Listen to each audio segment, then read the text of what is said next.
Aw Yeah Comics celebrates and promotes everything that is wonderful about comics, toys, artwork, and the joy they bring to people. Visit them in person at one of their 3 locations: Harrison, New York, aka my local comic shop, Skokie, Illinois, or Muncie, Indiana. If you have kids and have been looking for a family-friendly store, look no further. Join Aw Yeah for exciting events, including creator signings, how-tos, and more. Visit awyeahcomics.com and follow Aw Yeah on social media for more. Their name says exactly how they feel about it. Say it with me now. Aw yeah. This episode made possible in part by educator, hobby comic book collector, and pop culture enthusiast Sam Lim. Sam is based in the South Jersey area and is looking to connect with other comics fans as well as retailers. They're also looking for comic shops to explore, so recommendations are welcome.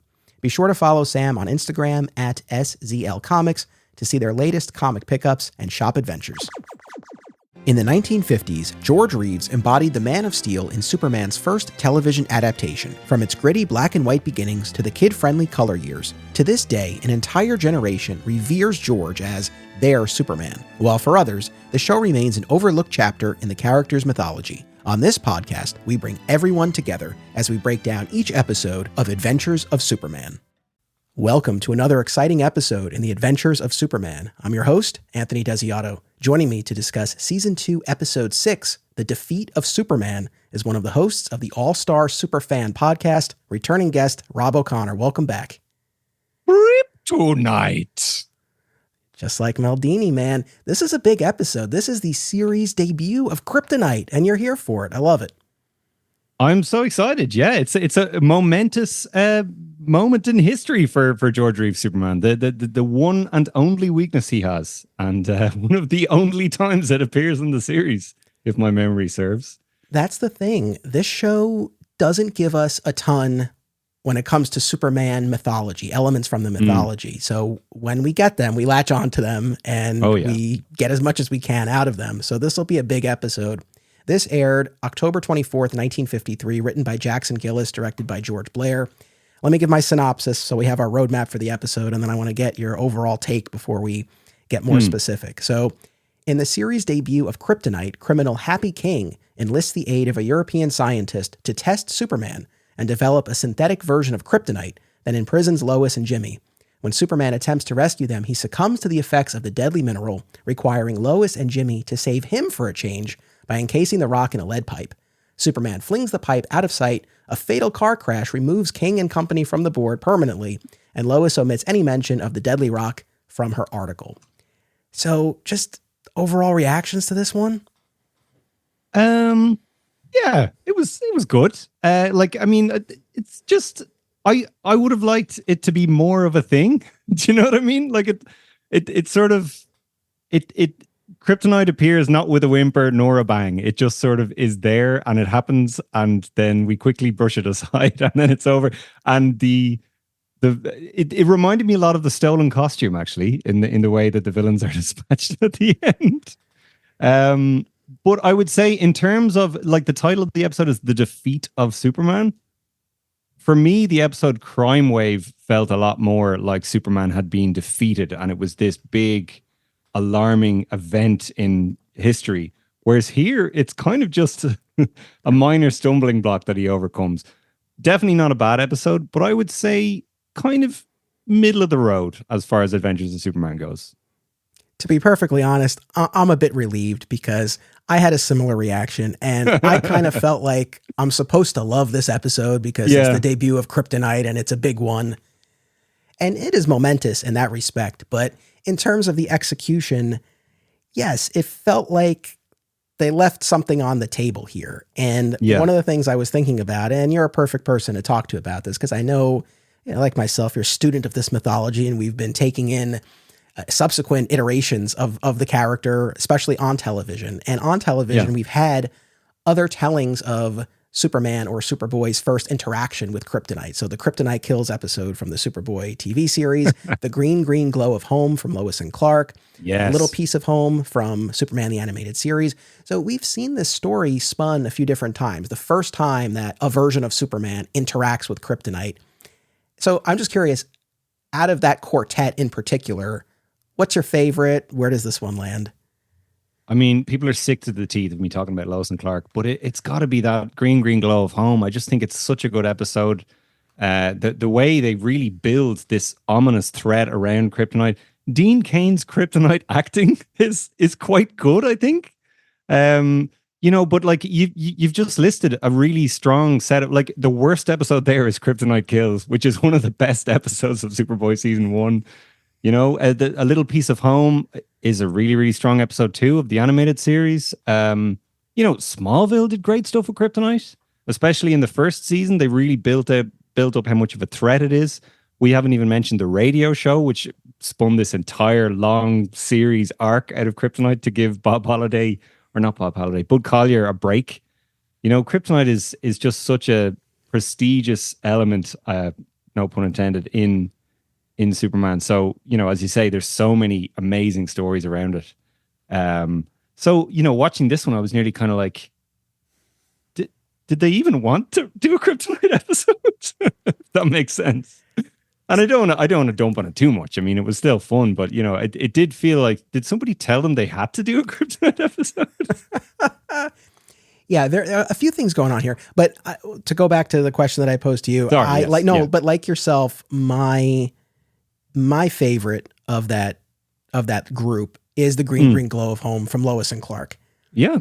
And I think, and I kind of by comparison and just contrasting the two, I think I've kind of pinpointed something about Adventures of Superman. I guess I always knew this, but it's coming into sharper focus as we're in season 2. And we're in episodes now where the character is being challenged in different ways, like Kryptonite in this episode and the radiation that he's bombarded with in Superman in Exile, which is coming up our next episode. And I appreciate these attempts to challenge the character in a different way.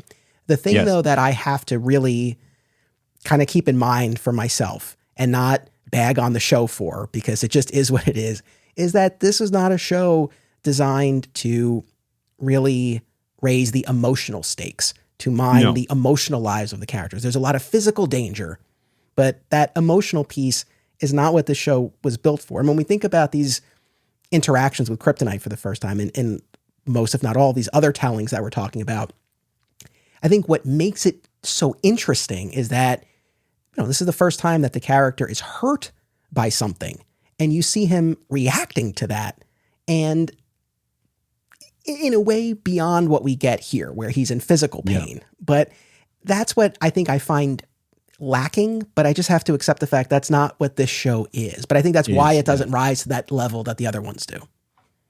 No, absolutely. And I'm always reminded of that special feature. I think it's in the season 3 box set, or the season 3 and 4 box set of this show, where they actually had one of the surviving writers appear as an interview.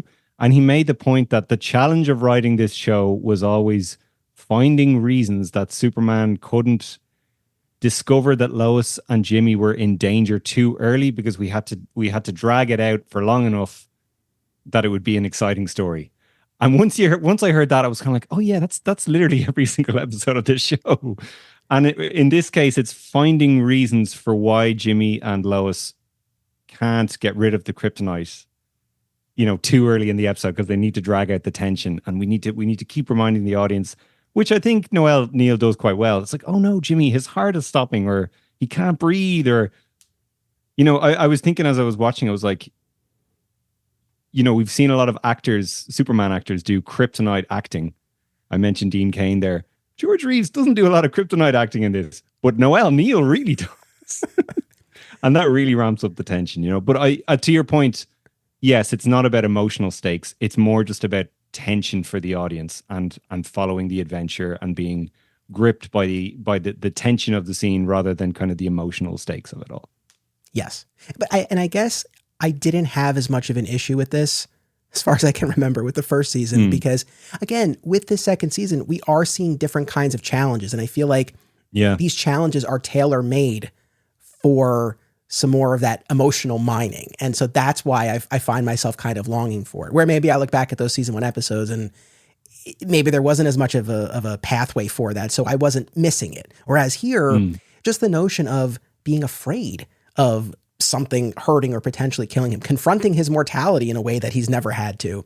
Those are things we've seen elsewhere. But again, I also appreciate how early in the mythology this came. And so, as we see, subsequent tellings continue to build upon it. So I don't want to fault this for lacking that, but I guess that's what I was kind of wrestling with. The other thing, and maybe this is getting a little nitpicky, but I don't know. I think this is fair. And we'll get into it, I guess, more specifically when we do kind of our scene by scene breakdown. But the scientist here just kind of throws out this theory that Superman might be from a now extinct planet like Krypton. So the people of this world, they just know of planets like Krypton and they know that it's not there. I mean, what was your take on that? My take wasn't that I was bothered that he knew about Krypton or that Krypton had exploded. It was that it was such a bizarre hypothesis to make. It was like, well, we know he's not from Earth. Maybe he's from the recently deceased planet Krypton.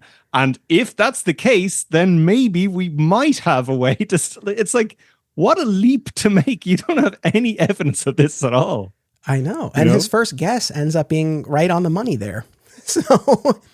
So it was a little bit of that, just sort of the fact that there's this, well, maybe not common. He is a scientist. So maybe the average person on the street doesn't know Krypton, but just the idea that the scientist just knows about Krypton, knows it's destroyed, but also, and this is the bigger issue that I have here, is that we've not seen on this series any instance of Superman uncovering his origins.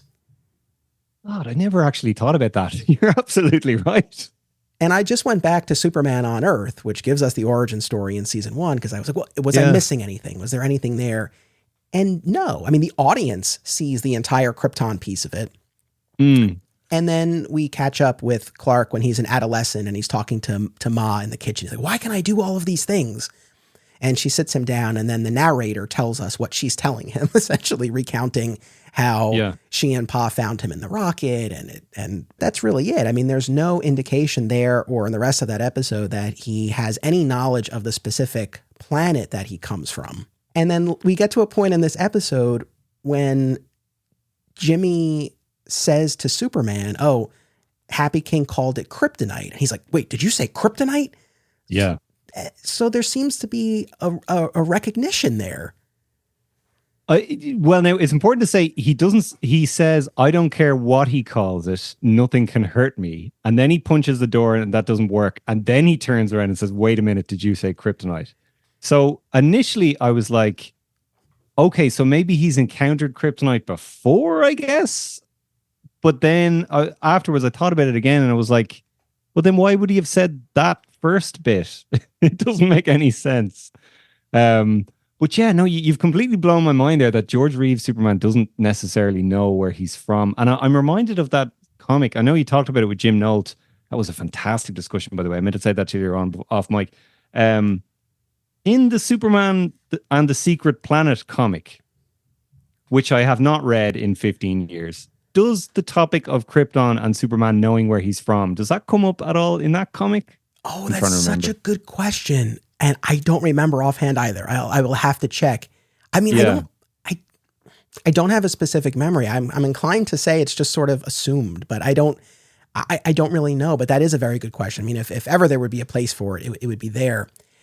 It's the sort of thing where, I don't know, I suppose this maybe is something he uncovered for himself off screen and we just weren't privy to it. Off screen. Yeah, pretty much, I guess. And I mean, the George Reeves show is so tied in with the radio show where it was always assumed, I guess, that he knew he was from Krypton. I know it comes up a lot on that show. So maybe they just assumed the audience accepted that fact. And by the way, like, there's so many episodes of the George Reeves show where they talk about things that happened years ago. Like Happy King was sent away to jail, or he left Metropolis years ago and went to Europe. So it's not like this is literally the second year of Superman in Metropolis. There's all these unseen adventures that he's had.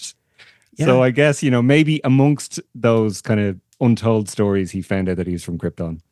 I think that's what we have to chalk it up to, I suppose. It's the sort of thing, man, it would have been cool to see that. And we've seen in the comics various versions of how he learns his origin, whether he's traveling through time or overtaking light rays as he travels fast and he can see the past, or other iterations where he just has super memory and he can recall events.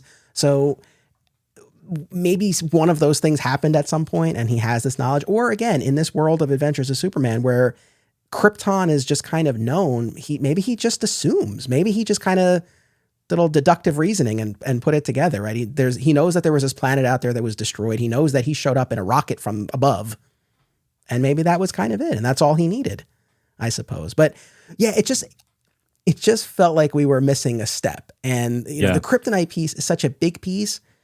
I felt like there was real estate in this episode where there could have been a little bit more discussion of this, but I agree with you. I mean, between the radio show and the newspaper shows and the comics, maybe it was just assumed people know the deal and you would fill in the blanks on your own.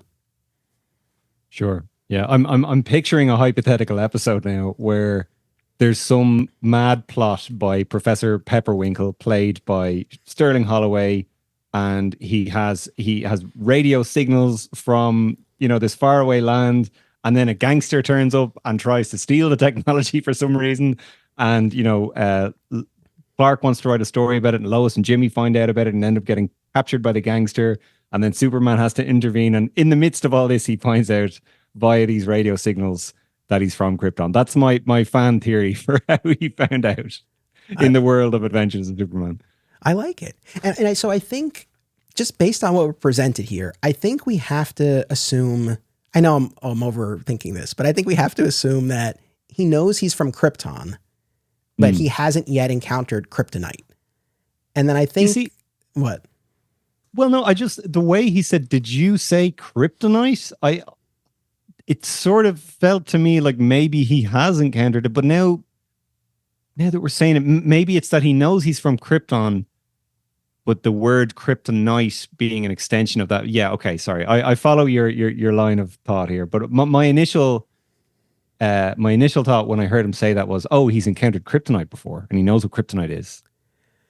Well, you might be onto something. I think this is hard to pin down because at the end of that scene, and I know I'm really jumping ahead, but at the end of that scene when he goes to take the pipe with the Kryptonite inside and he says to them, this is the only thing that can hurt me. But he says it like he's encountered it before. Like the spirit of that dialogue didn't feel to me like this is the first time that I've ever encountered this and this is my takeaway. So I don't know. Maybe he had the knowledge of Krypton and had encountered Kryptonite before, or one of the two. I don't know. Either way, information/adventures we didn't get to see, but could have been cool. I have to bring this up because I always seem to bring up the Superboy show on every podcast I'm ever on.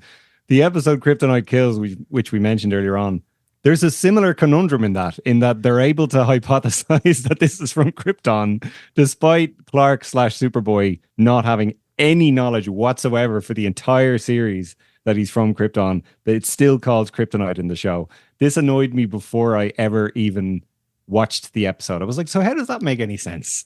You know? And it's called Kryptonite throughout the entire series, but he just never finds out that he's from Krypton. It's crazy. Yep. I watched that fairly recently and I know exactly what you're talking about. Just real quick on the comic book front, have you ever read the Darwin Cook, Tim Sale Kryptonite story? Yes. Superman Confidential. Is that the series? Yes. Yeah, it was an arc in Superman Confidential. I haven't read it in probably 10 or 15 years, but I definitely read it back in the day. Yeah, it's a good one. I mean, that really drills down on what I was longing for here. It's just kind of this notion that he's early in his career, nothing seems to hurt him, but every time he encounters a new challenge, like an erupting volcano or something, he never knows what the thing is going to be that's actually going to get him. Yeah. And then he encounters Kryptonite for the first time.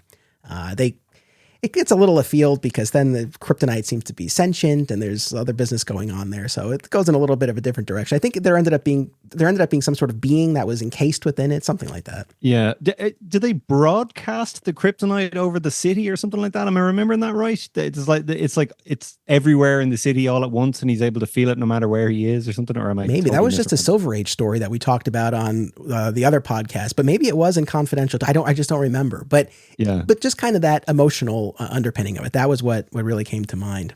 So that's another, we talk about kind of these first encounters with Kryptonite. That's, if people are looking for a good comic book iteration of that, I think that stands out. As far as our guest cast, we have Peter Mamakos, I don't know if I'm saying that right, as Happy King. He'll be back as different characters in season 3 and season 5. We have Sid Tomac as Ruffles, the henchman here who poses as the homeless person outside the field test of Superman's abilities. He'll be back as other characters in seasons 3, 4, and 6. And Maurice Cass as the scientist, Maldini. He was in season 1 in Mystery of the Broken Statues as one of the shop owners. Ah, yes, that's what I know him from. So a familiar face. And we do have a comment from one of our patrons, Mike Thomas, who I think he got more mileage out of this than you and I did. He said, I think this is a strong episode. It's the first time we see Kryptonite. Similar to Superman 3, the villains create synthetic Kryptonite, only they're more successful here because they're not relying on Gus Gorman. It's interesting that the villains seem initially unsure if Superman is from Krypton, like we talked about. But I did think about you because I know your affinity for Superman 3. And that was the other big thing about this that jumped out is, and this is neither a criticism nor praise, it just is what it is, how fast we go to synthetic Kryptonite. Synthetic Kryptonite.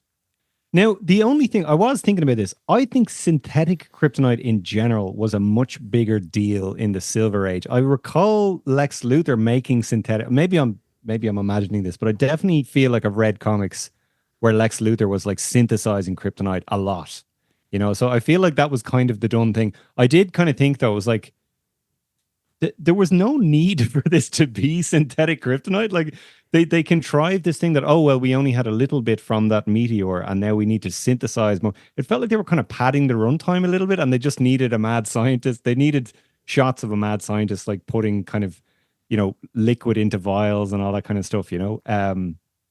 But yeah, I'm so glad somebody referenced Superman 3 because I was thinking that. And thank goodness they didn't substitute tar for any of the elements in this mysterious metal. Yeah, this Maldini, very proficient. I mean, he was able to deduce exactly what he needed for this, and he was off and running and made seemingly a perfect approximation. Yeah, like how did he isolate the components? Like, did he look at it in a microscope? And I'd love to know a little bit more about his process. Because as we, you know, Gus Gorman had his 1983 computer to analyze the ingredients. This guy just, I don't know, was just looking at the rock, I guess. I don't know. I agree with you. I think maybe it was a runtime issue, or like you said, they just kind of wanted that imagery of a scientist, mad scientist tinkering. Yeah. I don't know, but I feel like they could have just taken the actual meteor and he could have been chipping away at it or refining it, shaping it. I don't know. They could have done fashioning it into a weapon. I mean, clearly they laced a bullet with it for their test. So they could have been doing something like that. I don't know why this bothers me because it's not really a big deal. It was just, I don't know. I feel like synthetic Kryptonite, that could have been a great follow-up episode where he's encountered it for the first time and he's done away with that sample of it. Right. But now there's a scientist who's able to replicate it. And that throws him for a loop because he thought he got rid of all of it. Something like that. Yeah. But again, it's easy to sit here 70 years later and be like, why didn't you do this? Anyway. I thought it was interesting that the bullet, because we've seen so many comics and episodes where there'll be a bullet carved out of kryptonite and it'll be an entire bullet and someone will shoot Superman with it. I know definitely was it not Bloodstroke. What's his name? Bloodshot or Bloodstrike or God. I know who's the guy from. I know. Do you know the guy I'm talking about? Deadshot. I want to say Deadshot. Bloodsport. He was at Bloodsport. Bloodsport shoots Superman with a kryptonite bullet in the post-crisis comics. There's definitely the Madam X episode of Lois and Clark. He gets shot with a kryptonite bullet. Definitely happened in Smallville at some point, right? Yes. But in this episode, it's like more complex than any of those ones where it's like, it's a normal bullet, but it has components of kryptonite in it, I guess. So it doesn't go all the way through him. It bounces off him and doesn't get it's like, wait, loads of thought put into this for an episode from 1952. You know, unusual amounts of thought put into it, I thought. I know. That is and actually needlessly complicated if you think about it. I know, that's a good point. I don't know. I mean, unless they just, well, if that was literally all they had left, right? So all they could do was kind of lace the bullet with it or whatever they did. But why would the show make that scenario for them? I don't know. Maybe the feeling was that if it were a full-on kryptonite bullet, it would pierce him. Like it would just go through. And then that's a different story. So it's also too violent. Well, yeah, I know. There's that too. And now that we're in season 2. So maybe it was that where they want, I mean that, but also that they just kind of wanted, because after like he's rubbing his shoulders. So it's like wanted to create the idea of like something's off, but it's not so far as, oh my God, I've been shot by this bullet. So maybe that accounts for it. And it's, again, going back to it being complex, that's subtle. Like we see him like subtly kind of rubbing his shoulder and you're kind of, hey, wait a second, did he just do that? And you're kind of, even 70 years later, you're kind of going, hang on a second, what's going on here? And then a scene later, and we finally hear Jimmy say, Mr. Kent, there's something wrong with your shoulder. And you hear him say, oh, there's a bee sting. And you're, wait, what? You know? That's probably the biggest shock of the episode in terms of like something being seriously wrong is, you know, George Reeves rubbing his shoulder a scene later, you know? And I want to say, because I know I'm talking about, what I wish the show had done. What I really did like was that scene in the Daily Planet with the three of them when he's rubbing his shoulder and he's like, oh, it's a bee sting. Because it doesn't rise to the level of what I'm calling for, right? Of him being, you know, kind of afraid or worried about like, what is this threat that could potentially hurt me? But he is very confused by what King's agenda was. Like, what was he trying to prove or to do? And he can't figure it out. And that's troubling him. And I like that. And so I thought that was a great scene. Again, like I wanted more along those lines, but that went a long way. So no, that's the thing. Like, there's some good and subtle stuff that's in here for sure. We reference the television series Smallville a lot around here, and there's one Smallville rewatch podcast that's always at the top of my queue. Always Hold On to Smallville, hosted by our pal, Zach Moore. Zach and his guests bring tremendous insight, passion, and humor as they discuss each and every episode of the series that ushered in the renaissance of superhero TV. Listen to Always Hold On to Smallville wherever you get podcasts, and keep an eye out for the other shows under the Always Hold On to banner, including Arrow, DC's Legends of Tomorrow, Superman and Lois, and Star Wars. Filmmakers and movie fans alike should be sure to attend these film festivals: Brightside Tavern in Jersey City, Hang On to Your Shorts in Asbury Park, Point Lookout on Long Island, and Round Reel in Bloomfield, New Jersey. Take it from an alum of two of them.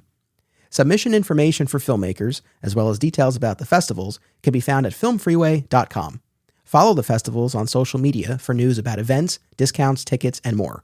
Also, listen to the Hang On to Your Shorts and Cullen on Film podcasts available via a shared universe network. Fat Moose Comics is New Jersey's best and oldest comic book store. Established in 1982 and under new ownership since 2020, Moose sells a wide selection of comics from every publisher and time period, along with action figures, graphic novels, posters, statues, and more. If you're looking for something and they don't have it, they can probably get it for you. They know a guy. Visit Fat Moose in Whippany the next time you're in the Garden State, and be sure to reach out via the Fat Moose Comics Facebook page. Yeah, no, I agree. Shall we do our scene-by-scene breakdown of this? Let's do it. All right, so we open outside the Daily Planet. Lois and Clark run into each other. They talk about how this criminal, Happy King, who Lois had written all of these articles about, and Superman effectively ran out of town or was about to apprehend before he fled, is back. And he sent a message for Superman by way of the Daily Planet and Clark Kent, where he's calling this meeting for the next day. But Clark is going there now, a day ahead of time, to scope it out. And this gets into this business that will kind of be a running theme here about getting the jump. Superman and Happy King trying to get the jump on each other.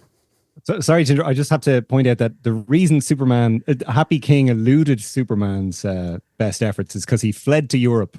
And as we all know, you know, there's a much more moderate climate over here. So Superman's powers assumedly wouldn't work here and he wouldn't be able to track down Happy King. Sorry, continue. Yeah, I know that's a bit curious, especially because we've had episodes, and in fact, we have one coming up. It goes for Scotland Yard, where Superman travels, he goes overseas. So yeah, I don't know quite why that was such a roadblock, but in any event, so Clark is going to go scope out this place, and time is running short. Lois reminds him of what little time is left, even though again he's still a full day early, but he wants to go at the exact same time, but just 24 hours in advance, and then we get a very awkward insertion of stock footage from season 1 of Clark racing down the alley. Oh, yes. Yeah. As he's taking that, has like stumbling. And Lois is watching all this. And it's the sort of thing, it works enough because they've addressed the urgency and he's on the clock and all of that. But it's so over the top because, again, in its proper context, it's him racing to change into Superman and avert a disaster.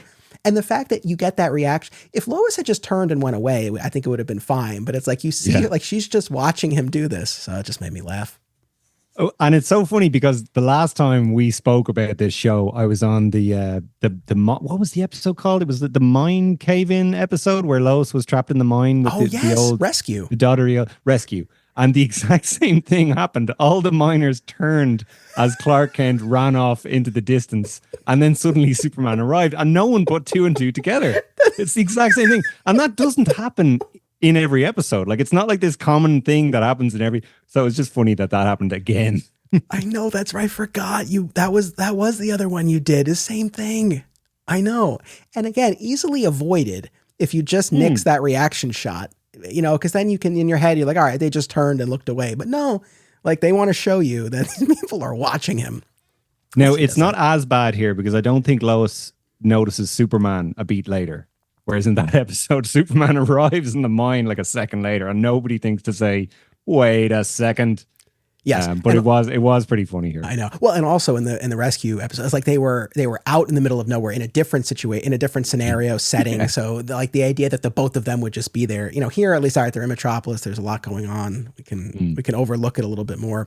So then we cut to Happy King's place, and this again starts this theme of Happy King's not playing mental chess with Superman. Checkers though, right? Where sorry, I was going to bring this up. They talk about checkers in this episode like it's this real kind of studious, serious thinking man sport. And I'm sorry, I don't mean to kind of cast any aspersions on the checkers enthusiasts of your listeners, but I always kind of thought of checkers as a more simplistic game than the way this guy talks about. I don't know about you. Yes, no, very much so. I was surprised that they went the checkers route, but essentially, right, Superman had this idea, he's going to go a day early, but now we find out in this scene, Happy wanted that. He planned that, right? Superman thinks he's a step ahead. Happy King's a step ahead of that because he knew and wanted Superman to go early because, again, he's playing this complicated game of mental checkers with Superman. Yeah, I don't know. Maybe, I don't know. I mean, chess was a thing, so I don't know. It was just that. Maybe they just thought that the rules of chess are too difficult to explain to the kid audience they were now aiming for, and they thought checkers was a bit of an easier get. You know what it is? In fairness to the show, I think it's the jump, getting the jump and the double jump. I think that's why they went with that. That's fair. Yeah, so that's fair. We're thinking about it in terms of like really planning ahead, but really, I think we just got to boil it down to getting the jump or getting the jump on someone who thinks they're getting the jump, and there you go. We're so used to not only Lex Luthor but Magneto and all these comic book villains. They always bring up these chess metaphors, So I want someone to bring up chutes and ladders, next time. Like some comic book villain is laying out his evil scheme. Talk about if we go this way, then we'll slide down the the chute. I know. But if we take this maneuver, we can climb up the ladder to success. Give me a little chutes and ladders. Give me a little Connect Four. I know we can mix it up a little bit. I'm with you. I like that. We'll go with Hungry hippos. Hungry, yes. I've been playing that with my son. I hadn't played it in decades. It's fun. So this is where we have that conversation with the scientist Maldini and the speculation that Superman might be from Krypton. And again, in this series, I mean, even putting Superman aside, I mean, this is the first time other than when we saw Krypton. This is the first time that anyone's like talked about it. So interesting that, again, it seems to be known here. And look, we'll have more talk about this in just a few episodes when we do Panic in the Sky, because the whole added danger of that asteroid is that it contains kryptonite. So that, that'll come back into play. I forgot about that. Yeah, that's a good point. That is another appearance of kryptonite in this show. Yeah. Yeah. Yeah, they will, and we will get I know there's at least one episode in the Color Years that deals with it as well. So but again, when you look at over 100 episodes, it's still a very tiny fraction that deal with it. Can I drop a little bit of trivia about that Color episode? Sure. And so just to clarify, you don't know this. You don't know anything about that episode. No, the Deadly Rock, is that the one? Yeah. Batman is in that episode. That's right. Yeah, he played him in the serial, right? Yeah, Robert Lowry, yeah. Yes. That one, I haven't seen all the Color episodes. I have seen that one, but not in a while. So I am looking forward to revisiting that when we get there. And Maldini gets cut off. He's right about to say, maybe he could be defeated by, and presumably he's going to say kryptonite, but he gets cut off. So we don't get the mention of it quite there. But then we follow Superman to this meeting place, and he goes into this room and, kind of like in an abandoned industrial area type place. And he goes into this room and there's this machine gun that's rigged and starts firing at him. And of course, he takes all of the bullets and they bounce off him like they typically do. And then he goes over and he bends the gun. He makes short work of it in typical Superman fashion. That was fun. As he's walking out, you do see him rub the and to your point, like it's the sort of thing where if you said, no, he's just like dusting himself off after all those bullets, you would buy it. It was subtle. I mean, it comes back into play later, but I thought that was effective. It was so subtle that I almost thought it was George Reeves himself, like just brushing a blank off himself because they were actually shooting him with blanks, you know, that kind of way. Yeah. No, I like that. And he has a brief exchange with Ruffles, who's there, you know, seemingly living on the streets. But of course, we'll find out he's the henchman of Happy King. But they have a brief exchange. He feigns ignorance. But I like how Superman's like, you know, do you know anything? He's like, no, I just heard gunfire. It's like, yeah, buddy. I was in there with the gunfire. But after Superman flies away, this guy goes in. And I thought this was a cool reveal where it turns out there was a hidden camera, right? So now we're getting this sense of, oh no, there was this test that was set up. It wasn't about trying to really hurt him with those bullets, but rather to gather information. So, and he gathers up all the slugs, which of course will play into this test that they conduct. Yeah. And you know what, I watched the episode twice and, you know, you're picking up on things, the way the episode was shot and all that kind of stuff. This actor, the guy playing, what's the character's name again? Ruffles. So it's all one shot. He runs into the room, frantically picks up all the slugs, looks around him to make sure no one has followed him, then goes over, like reveals the panel in the wall, takes the camera out, puts it under his jacket, and then runs out. He does this all in like one shot, and it's very convincing. And I was just thinking to myself, this is a day player who probably never... I looked him up on IMDb afterwards. I think he only lived until the early 60s and then passed away.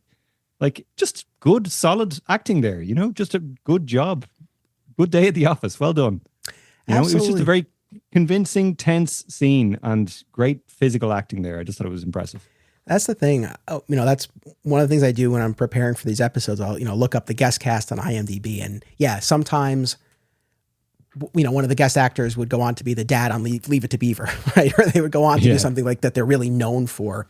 But in a lot of instances, I mean, there are some times where this is one of only a few credits, but I would say in most instances, it's quite a laundry list of credits. Not that they're particularly known in a lot of instances for something, but they've these day players and working actors and had these long careers and did a lot with the limited screen time that they had in something like this and really did a great job. So we appreciate their work. So then back at the Daily Planet, we have the scene that we've been talking about here where Clark can't figure out what Happy King was trying to achieve here. He knows bullets don't hurt Superman. So what was this about? And he's rubbing his shoulder and he plays it off. He's like, oh, it's probably a bee sting. But what's interesting is he knows it wouldn't be a bee sting. So what does he think it is? Yeah. And he, if anything, George Reeves doesn't react like in Panic at the Sky. Like we really get a sense of his, you know, anxiety around the situation. In this, he kind of feels like, well, it's probably nothing. No, this is really significant what's going on here, George Reeves. Like, give it to me, please. Exactly. I got to say, though, my favorite exchange in this scene, and maybe of the entire episode, is Jim says to him, like, oh, did you get there right after the gunfire? Right? He's like, oh, did you get there right after? And Clark goes, I was there. And what I just love about that is the fact that Jim, I mean, unwittingly, we assume, but in my head canon, it's like, no, they all know the secret and they're just playing along. But like unwittingly giving Clark a very easy explanation, and Clark not even bothering to take it, right? Like he could have just been like, yeah, I showed up after, but he's just, no, I was there. I love that. I like this. We've seen so many iterations of trying to, like, this guy just leans right into it. He's just in everybody's face with it. Yeah. That's fun. But I like that. Like, I guess he wants to establish the fact that he saw everything. And if he says he arrived a second later, then it doesn't make sense that he saw everything. You know, that kind of way? I guess that's where he was going with it. But yeah, no, he really doesn't even try very hard sometimes. Yeah. It's, there's something very, very charming about that. So back at King's place, they are reviewing the film strip, which was synchronized with the machine gun. And they're comparing the film strip to the slugs that they recovered. and find, like we were discussing before, that one of the bullets didn't, I guess, collapse or get crushed like the other ones did. Don't know what the science is there, to be honest. What was your reaction to that? Yeah, I don't know if that checks out. I'm not a not a physicist, but I don't know. I don't know. So I guess the idea is because there's kryptonite in it, Superman's invulnerability was no longer a factor. But because it wasn't solid kryptonite, it didn't pierce his skin. It just left a bruise and then bounced off. I guess that's what they're saying. But it took me a second to really kind of think about, so wait, why did this not get, if it bounced off him, then why didn't I don't know. Just needlessly complex for a show from the 50s, but still interesting. I guess. Well, I guess it's like we have this idea of what bullets look like after they bounce off of Superman. And so like it has to be different. And we'll get there however we have to get there. And I give the show credit for this. You know what? That the fact that they had Maldini go on and on about this Delphinian theory of reverse effects. Yeah. I was like, all right, fine. Like, we'll put a name to it. This notion. He goes on this whole, kind of lecture about how a substance from Superman's home world that would not be harmful to him on his world is harmful to him here. Right. We don't get into the whole business about the blast irradiated it and all of that, but still, like it gives you the fundamentals of kryptonite. Sure, yeah. If this was made now, it would be the Ellsworth theory or the Vincent Sullivan theory, or it would be named after a DC Comics editor. No doubt. And then they talk about how they don't have any more from the meteor. That was all that they had. They used it for this for this test here. So he's going to create the synthetic kryptonite. Like we said, how he's able to know exactly how to go about this, I don't know. Well, he's a fantastic scientist, and we see him going through all of his science business and experiments and whatnot, making this. Then we're back at the Daily Planet, and Jim has a message that he's going to deliver to Clark's office, but Lois intercepts him, and she takes the note. She reads it for herself and rips it up and throws it in the waste paper basket. And then they have this discussion, and they both reveal to the other that they each read the note, and they want to go basically follow the directions in that, which is to go to Happy King's place. And then what did you? So this is the first season 2 episode I've watched in a while. I'm still season 1 is still very fresh in my mind. I'm remembering George Reeves and Phyllis Coates and the great chemistry they had. But watching this scene, I was like, I'd kind of forgotten that really once in a while Neil shows up. It really pivots away from Lois and Clark and becomes more about Lois and Jimmy. And like George Reeves is far more of like a father figure to those two characters. And the kind of, and I know there's an episode where, they talk about an imaginary romance with Superman and all that, but really it feels like Jimmy and Lois could end up together in this, doesn't it? Yeah. No, I think that's an astute observation, and that's definitely something I've been noticing in watching these. And Noel Neill and Jack Larson, got along very well, and I think you see that camaraderie. We talked about it, I think, in the Jet Ace episode where the two of them, they're in the the general's office, and I think he's got his arm around or something like that. They're in a very cozy position, and I mean, maybe they were directed to do that, but it seems like that was probably something that they just did, and so I think that kind of fed into the performances, and maybe, the writers picked up on this, and not that it ever went in a romantic direction in real life or on the show, but like that camaraderie and the pairing of the two of them. And you're right. I think it does kind of remove Clark a degree, because you don't really have Lois and Clark as side by side like we had seen. Yeah. They're not really equals anymore. And I actually looked up to see, like, was Noelle Neal closer in age to Jack Larson or something like that? But I think she's still like 6 or 7 years older than him. And she's definitely closer in age to George Reeves. So I'm not really sure what happened there, but definitely as the series progresses, it becomes far more of like Lois and Jimmy and Clark, like separate to them, that kind of way. Which, I'm not really a fan of, I guess. I mean, the other shows obviously leaned far more into Lois and Clark. And the first season, which we loved so much, was all about George Reeves and Phyllis Coates. It's just interesting that it kind of segued in that direction. I guess it was all down to just actor chemistry, and they do have great chemistry together. Like when she brushes his bow tie, and she's like, "Oh, well, you better not tell Mr. Kent," and all. I'm like, "Whoa, what just happened there?" I know, really, like that's the thing. I think in the body language, most of all, and just the way they kind of interact physically, like there's a familiarity there that just kind of that does give a different dynamic. And no, it's a good point because the Clark Jimmy dynamic is very much big brother, little brother. But then when you pair Lois and Jimmy so much, it again, like it does kind of put Lois more on that plane. So it's not my favorite aspect of, of this next era of the show, but they are great together. So we'll give them that. Yeah. We're back at Happy King's place, and Lois and Jimmy show up. And initially, King tries to get rid of them, but then Ruffles says, "No, Lois is like Superman's girlfriend." All right, and which is like, all right, sure, I guess. I mean, I guess in the sense he is always saving her. They do seem to have some kind of connection. They should have followed that up with, "Oh, it's Superman's girlfriend, Lois Lane, and it's Superman's pal, Jimmy Olsen." Yes. Yeah. Just to throw in the product placement there, you know? I know. Buy the comic magazines today. I know. So they decide to lock the two of them up in this basement.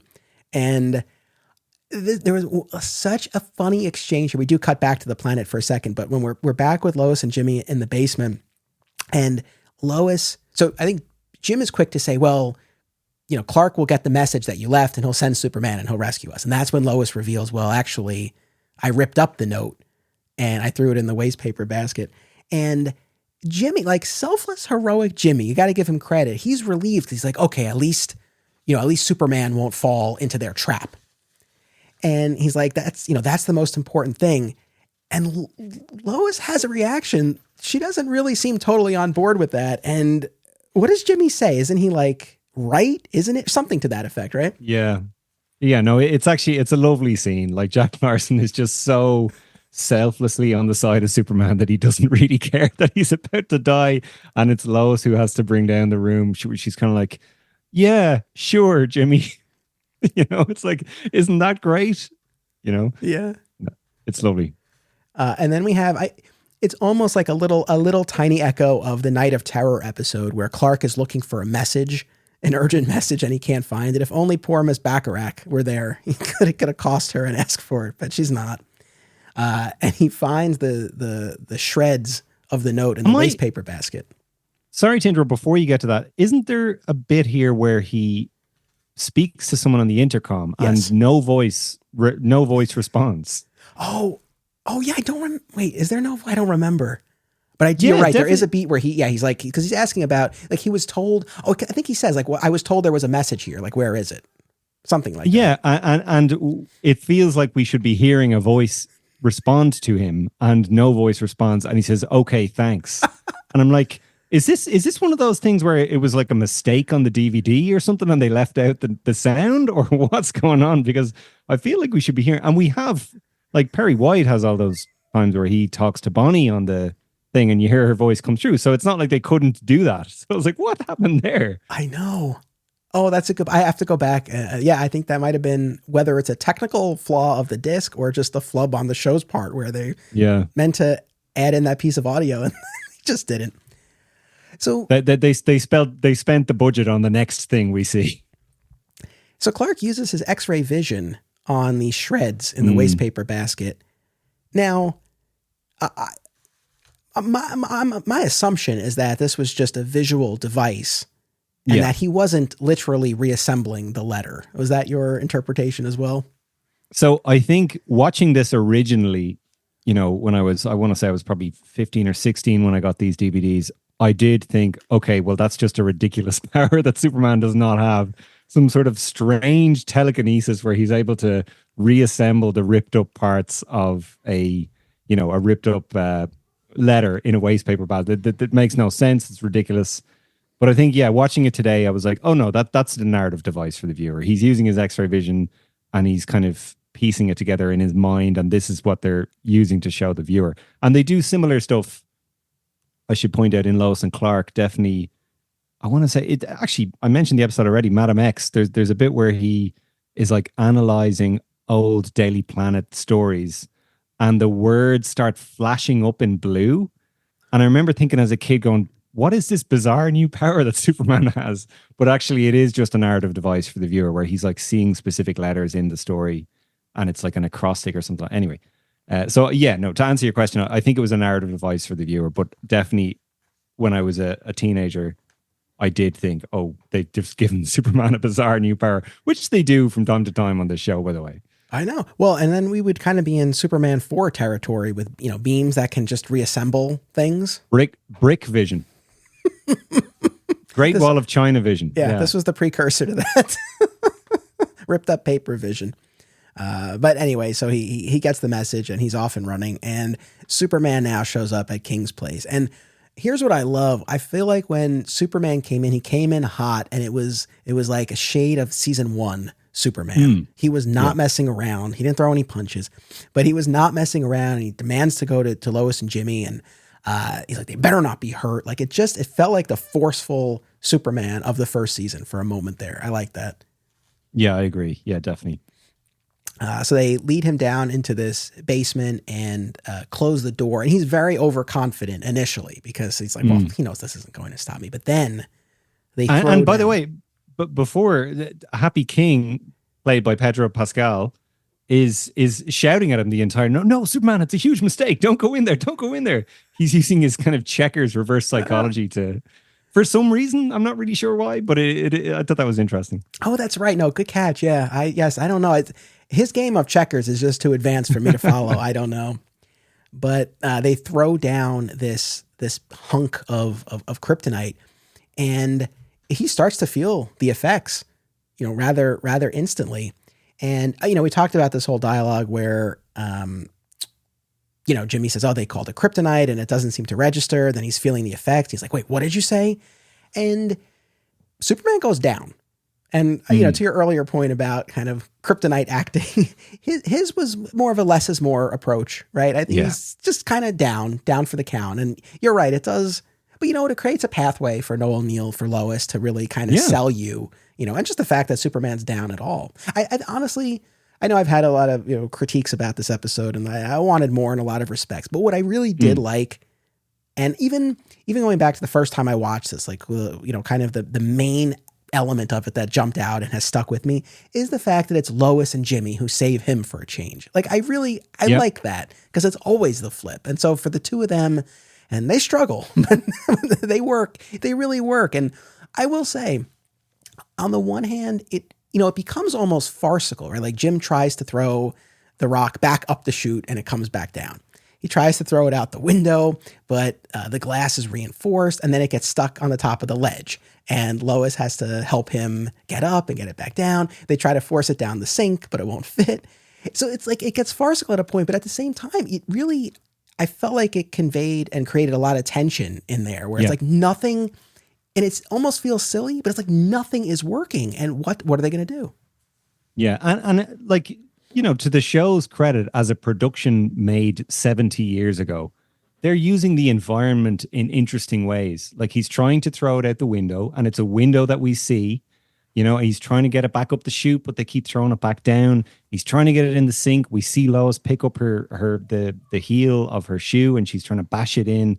Like it's interesting to watch as a viewer, and they're using the set they have in interesting ways, which I always really like. Whereas in a lot of the newer shows, you know, a criticism I would have, and newer superhero movies, by the way, as well, like they will contrive things in the dialogue without showing us the thing, you know, whereas there's a lot of show don't tell in this in a good way, which I really, really like. And the only thing we're really told in the scene and not shown, unfortunately, is the Superman's symptoms. You know, his heart, you know, he can't breathe. You know, we're being told all of this instead of shown, but that's fine. You know, in every other respect, I think it's really powerfully done. It's really well. And, you know, too, and, you know, you brought this up before about the gunfire. You know, maybe too, especially in the softer season 2, I don't know, maybe they thought it would have been too off-putting for the kids watching if he's like writhing in pain. Yeah, absolutely. You know, so it's just like, all right, just be still. I don't know, but I'll go with that. And then it's ultimately Superman who has the idea. He's like, lead pipe. Now, is this just a guess, or has he encountered kryptonite before and he knows, or he knows he can't see through lead. So maybe he's quite the detective. Maybe he's figuring out that this will protect him. I mean, I have no idea, but he says lead pipe. And so they rip out the pipe from under the sink there and shove the kryptonite in, and then, you know, stomp it to seal it shut. And he's revived.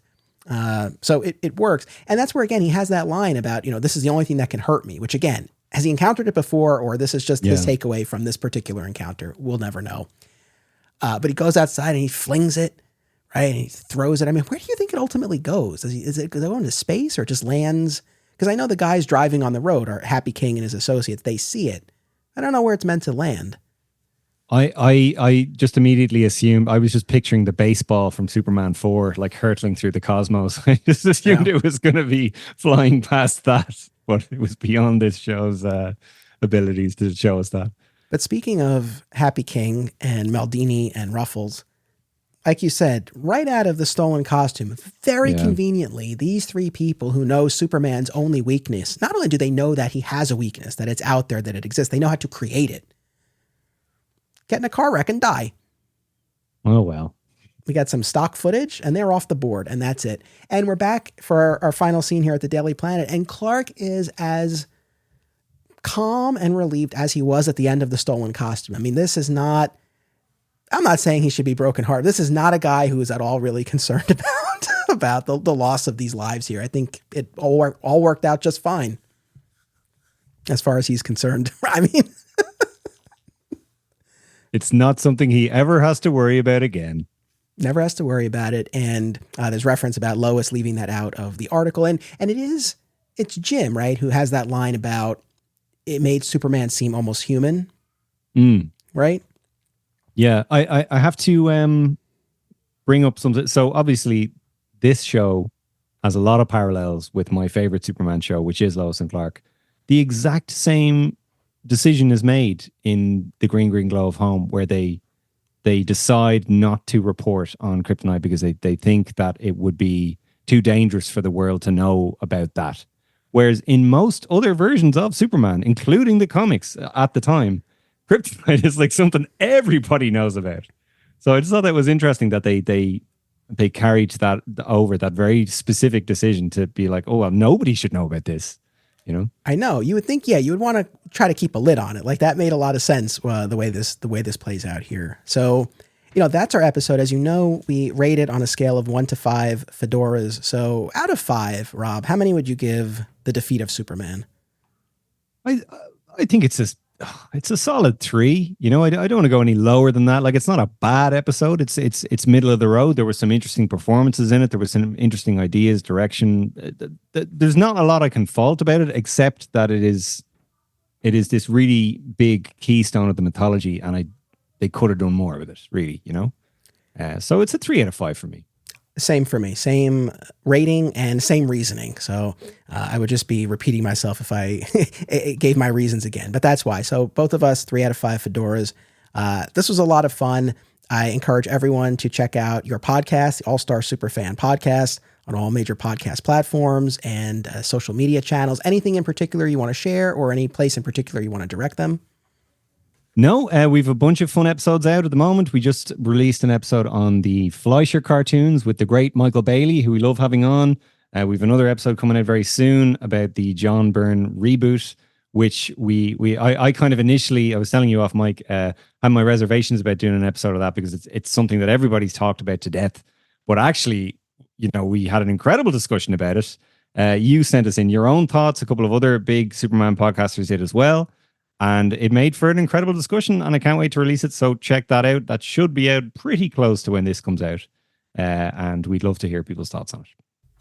Awesome. Well, I hope everyone will check that out. Thank you, Rob, for your time. It's always great to have you on for these. Audience, I appreciate you tuning in as always. We are off next week for the Memorial Day holiday. We will be back with our next episode in 2 weeks. Don't miss it. And in the meantime, I definitely encourage you to check out my other Superman podcast, Digging for Kryptonite, a Superman fan journey. We are currently in the midst of mega Superboy coverage, and something that I genuinely believe will be of interest to this audience.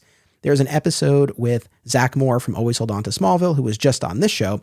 We talked about the unaired 1961 Adventures of Superboy pilot from producer Whitney Ellsworth that starred Johnny Rockwell and would have extended the character's presence on screen following the conclusion of Adventures of Superman. So that episode is available now on the Digging for Kryptonite podcast feed. I hope you'll check it out or any of our other episodes. And again, we will be back here with another exciting episode in 2 weeks. Until then, remember, only Superman can do super things. This podcast is made possible by the support of our Patreon community. Sign up for a monthly or annual membership at patreon.com/Anthony Desiato and choose from a range of rewards. This week, I want to spotlight our Daily Planet Bullpen tier, available for $1 a month or $10 for the year. Members at this level are the first to know about upcoming coverage and get to submit a comment or question to be read during the episode. Sign up today, and thank you to all patrons.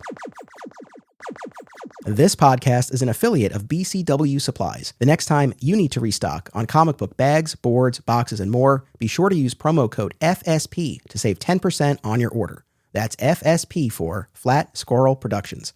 It helps support the show, too. Many of you have already used this code, and I greatly appreciate it. Thank you. Be sure to check out our sister podcast series, Digging for Kryptonite, a Superman fan journey, a weekly exploration of Superman's vast 85-year mythology, available wherever you get podcasts. Please join us on social media, become a patron, and subscribe, rate, and review today. Links are in the show notes. Thank you all.